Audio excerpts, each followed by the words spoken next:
इसे आज मुजफ्फरनगर के सदर बाजार में भीख मांगते देखकर मैं हैरान रह गया था, क्योंकि कभी ये व्यक्ति सदर बाजार में 3 मार्केट्स और करोड़ों रुपयों का मालिक हुआ करता था। आप भी सुने इसकी कहानी इसी की जुबानी। मेरा नाम रोहित कुमार है। मैं जिला मुजफ्फरनगर के एक नजदीकी गांव का रहने वाला हूं। मेरे बाबा ने अच्छे वक्तों में सदर बाजार में दुकानें खरीद ली थी। धीरे धीरे कारोबार बढ़ता गया और दुकानें मार्केट्स में बदलती गई। मेरे बाबा की मृत्यु के वक्त हम सदर बाजार में 2 मार्केट्स के मालिक थे, जबकि बाबा ने झांसी बाजार में भी एक पूरी मार्केट खरीदने का सौदा फाइनल कर लिया था। मगर अचानक मेरे बाबा की तबीयत बिगड़ गई। डॉक्टर ने बताया कि उनके फेफड़े खत्म हो चुके हैं, इसलिए इनका बचना मुमकिन नहीं है। मेरी बहन सुमित्रा को मेरे बाबा ने अपने जीते जी ही ब्याह दिया था। मरते वक्त मेरे बाबा ने मुझे अपने पास बुलाकर कहा कि मेरी जायदाद में से मेरी बेटी सुमित्रा का हिस्सा उसे जरूर देना। बेटा, मैं ये नहीं कहता कि तुम अपनी बहन की अपनी पत्नी से ज्यादा सेवा करना, मगर मेरी ये रिक्वेस्ट है कि अपनी पत्नी के कहने पर अपनी बहन को उसका हिस्सा देने से इनकार ना कर देना। बस इसके बाद बाबा दुनिया से चल बसे। बाबा की मृत्यु से फ्री होने के बाद मैंने बहन से पूछकर झांसी बाजार वाली मार्केट खरीद ली और जल्द ही शादी करके मुजफ्फरनगर में ही शिफ्ट हो गया। शादी के बाद जैसे जैसे मेरे घर में मेरी पत्नी का रोब बढ़ता गया, इसी तरह मेरी बहन का मेरी दहलीज पर आना घटता गया। यहाँ तक कि मेरी बहन ने सिवाय खास मौकों के मेरी दहलीज पर आना छोड़ दिया। मगर किस्मत के अचानक मेरे बहनोई की मृत्यु हो गई और मेरी बहन को उसके ससुराल वालों ने रखने से इनकार कर दिया। तो मजबूरन मेरी बहन अपने 3 बच्चों समेत मेरी दहलीज पर आ बैठी। मेरी पत्नी को मेरी बहन का हमेशा के लिए चले आना खटकने लगा और वो हर वक्त मुझे बहन की दूसरी शादी को कहती। मैंने 1-2 बार अपनी बहन को दूसरी शादी के लिए राजी करने की कोशिश भी की, मगर मेरी बहन ने ये कहते हुए साफ इनकार कर दिया कि सौतेला बाप कभी भी मेरे बच्चों को सगे बाप जैसा प्यार नहीं दे सकता और मैं नहीं चाहती कि मेरे बच्चे सौतेले बाप की नफरत सहते सहते जवान हो। मेरी बहन के मना करने के बाद मेरी पत्नी ने मेरी बहन को बात बेबात टोकना शुरू कर दिया। इस बीच मेरी पत्नी प्रेग्नेंट भी हो गई, तो मैं भी अपनी पत्नी की साइड लेने लगा।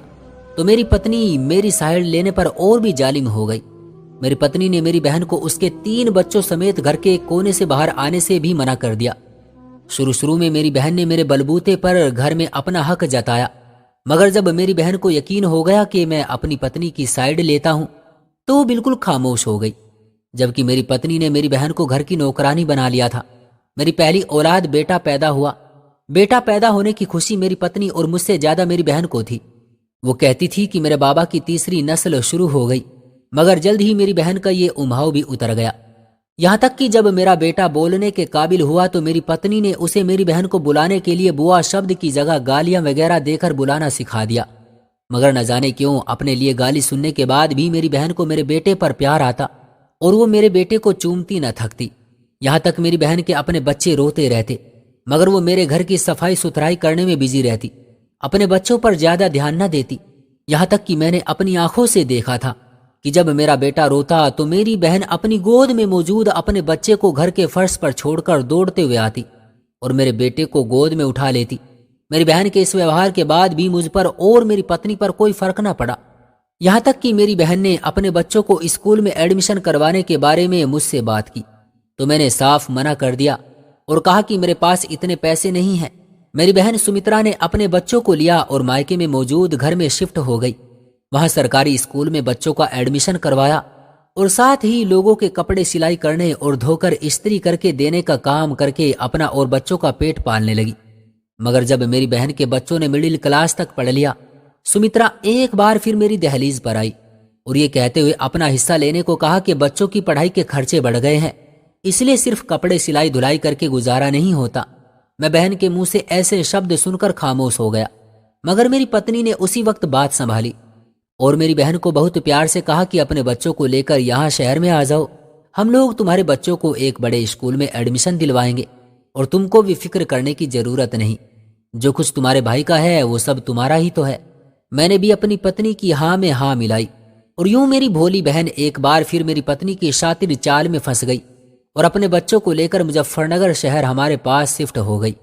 पत्नी के कहने पर मैंने सुमित्रा के बच्चों का एक बड़े स्कूल में एडमिशन करवा दिया, जबकि मेरी पत्नी ने मुझे समझाना शुरू कर दिया कि तुम्हारी इतनी जायदाद बहन के हिस्से में चली जाएगी, इसको संभालो। इस तरह की बातें करके मेरी पत्नी ने मेरे दिल में जायदाद का लालच भर दिया और फिर मुझे बहन کو مارنے پر اکسانا شروع کر دیا۔ پہلے تو میں اپنی پتنی کی ایسی باتوں پر غصہ کرتا، مگر پھر آہستہ آہستہ پتنی کی باتوں میں آتا گیا۔ آخرکار طے پایا کہ میری پتنی کسی نہ کسی طرح میری بہن کو راستے سے ہٹائے گی، اور پھر میری پتنی نے یہ کر دکھایا۔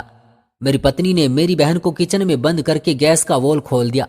کچھ دیر تک میری بہن سہتی رہی، مگر پھر میری بہن کے پھیپھڑوں میں گیس بھر گئی اور پھر اس کی سانسیں رکنے لگی۔ جب میری بہن بے ہوش ہو کر گر گئی اور میری پتنی کو یقین ہو گیا کہ وہ مر گئی ہے، تو میری پتنی نے شور مچانا شروع کر دیا۔ لوگوں کی مدد سے میری بہن کو قریبی پرائیویٹ ہاسپٹل میں ایڈمٹ کر کے مجھے خبر دی گئی۔ اسپتال میں جا کر جب میری پتنی کا پتہ چلا کہ میری بہن زندہ ہے تو وہ پریشان ہو گئی۔ میرے پہنچنے کے بعد اس نے مجھے ساری بات بتائی اور بتایا کہ اگر اب تمہاری بہن بچ گئی تو ہم جیل جا سکتے ہیں۔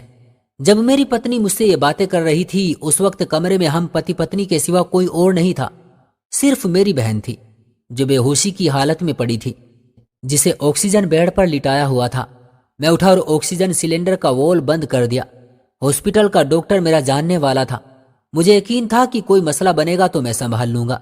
اس طرح میری بہن تڑپ تڑپ کر مر گئی اور سارا الزام اسپتال کی نرس پر آ گیا کہ اس نے گیس سلنڈر کا وول صحیح طرح سے نہیں کھولا تھا۔ ہم نے معاملے کو سنبھالتے ہوئے نرس کے لیے معافی کا اعلان کر دیا اور بہن کی لاش کو لے کر گھر آ گئے۔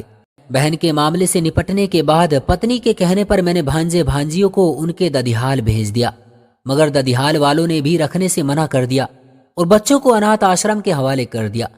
وقت گزرتا گیا، میری اولاد جوان ہو گئی۔ میں نے نہ جانے کس خوشی میں سارا کاروبار بیٹے کے نام کر دیا اور میرا بیٹا سب کچھ بیچ کر کاروبار کرنے کے لیے سنگاپور شفٹ ہو گیا، جبکہ بیٹی اپنے کسی عاشق کے ساتھ گھر سے فرار ہو گئی۔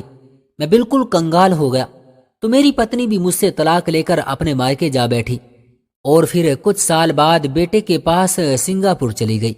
میرے بیٹے نے سنگاپور میں ہی ایک ماڈرن لڑکی سے شادی کر لی اور پلٹ کر بھی کبھی میری خبر نہ لی، جبکہ میں آج بھی یہاں بھیک مانگ کر اپنا گزارا کرتا ہوں اور پھر صدر بازار یا جھانسی بازار کی اس مارکیٹ کے دروازے کے سامنے سو جاتا ہوں جو کبھی میری مارکیٹ ہوتی تھی۔ میں آج سب کچھ کھونے کے بعد اپنے بابا کی اس بات پر غور کرتا ہوں کہ پتنی کو عیاشی کروانے کی خاطر کبھی بھی اپنے بہن بھائی کا حق نہیں ہڑپنا چاہیے۔ ہمارے ماں باپ کی آتما کو شانتی تب ملتی ہے جب ان کی بیٹیاں ہم سے خوش ہوتی ہیں۔ کیوں دوستو، صحیح کہا نا میں نے؟ آپ کی کیا رائے ہے اس کہانی کے بارے میں؟ کمنٹ کر کے ہمیں ضرور بتائیں۔ ویڈیو کو لائک کر دیجئے اور چینل کو سبسکرائب کر لیجئے تاکہ آنے والی ویڈیو آپ کو ترنت ملے۔ مجھے دیجیے اگلی ویڈیو تک اجازت، تب تک کے لیے دھنیہ واد۔